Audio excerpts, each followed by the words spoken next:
সকালে ঘুম থেকে উঠে ফ্রেশ হয়ে আমরা বেরিয়ে পড়লাম কার্শিয়াং ঘুরে দেখার উদ্দেশ্যে। একটা গাড়িও ঠিক করে নেওয়া হলো। এখন প্রথমেই আমরা যাচ্ছি পাগলাঝোড়ার উদ্দেশ্যে।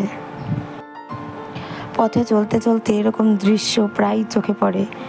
পাহাড় বেয়ে ঝরে পড়ে ঝর্ণা, তাই দেখতে দেখতেই পথ চলতে থাকি আমরা। অসাধারণ লাগে এরকম দেখতে। আমার মনে হয় ওইগুলো দেখেছে, এইদিকে তাকা, ওই দেখ কোথা থেকে, বাবুটু তাকা, বাবুটু তাকা, ওই দেখ কোথা থেকে জল পড়ছে, দেখেছিস?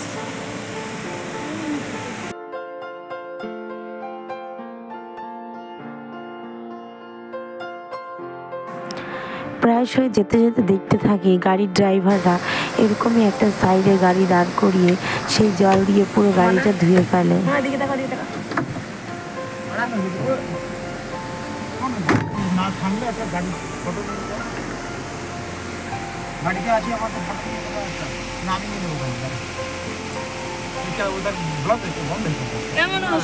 मूर्ति लेके आ रहा है तो दुर्गा पूजा का। প্রথমে মা দুর্গাকে এবার দেখবো কার্শিয়াঙে এসে।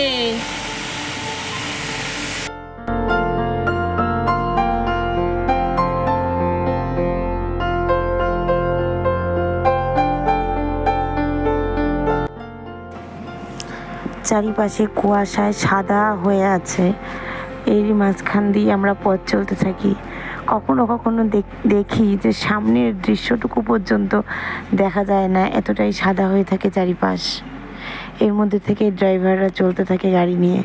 আর এই স্বপ্নের মতো দৃশ্যগুলি দেখতে দেখতে মনে হয় যেন স্বপ্নের জগতেই আছি।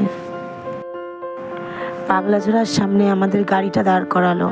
আমরা গাড়ি থেকে নেমে অপূর্ব দৃশ্য দেখতে পেলাম।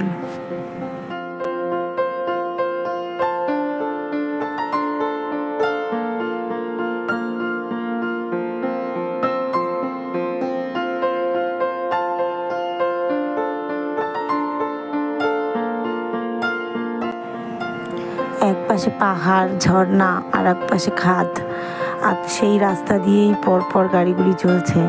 খুবই সচেতন এবং সতর্কভাবে পথ চলতে হয় এখানে। এরই মধ্যে দেখলাম একদল হনুমান রাস্তায়।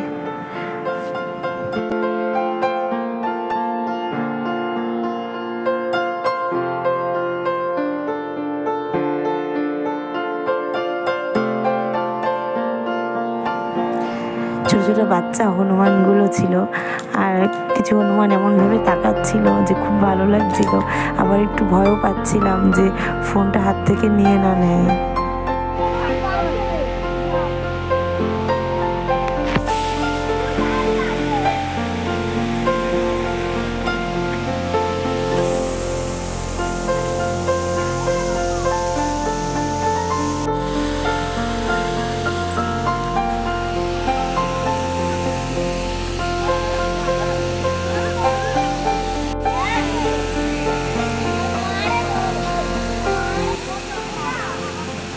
সত্যিই বন্যরা বনে সুন্দর, আর শিশুরা মাতৃক্রোড়ে।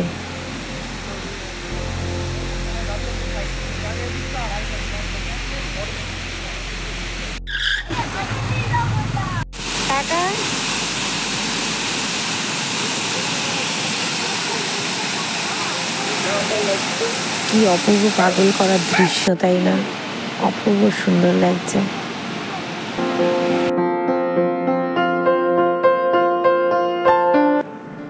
এখানে কিছু ফটো তুলে আমরা আবার পরের উদ্দেশ্যে রওনা দিলাম।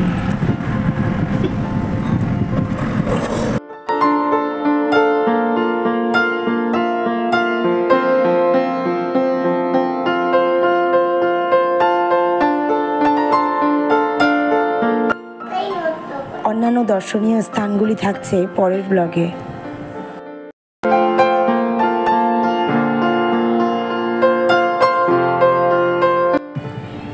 পাহাড়ি আঁকাবাঁকা পথ বেয়ে আমরা চলেছি।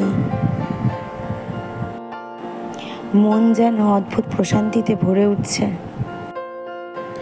এত মনোমুগ্ধকর দৃশ্য আমি আমার জীবনে আজ পর্যন্ত কখনো দেখিনি, তাই যত দেখছি ততই অবাক হচ্ছি।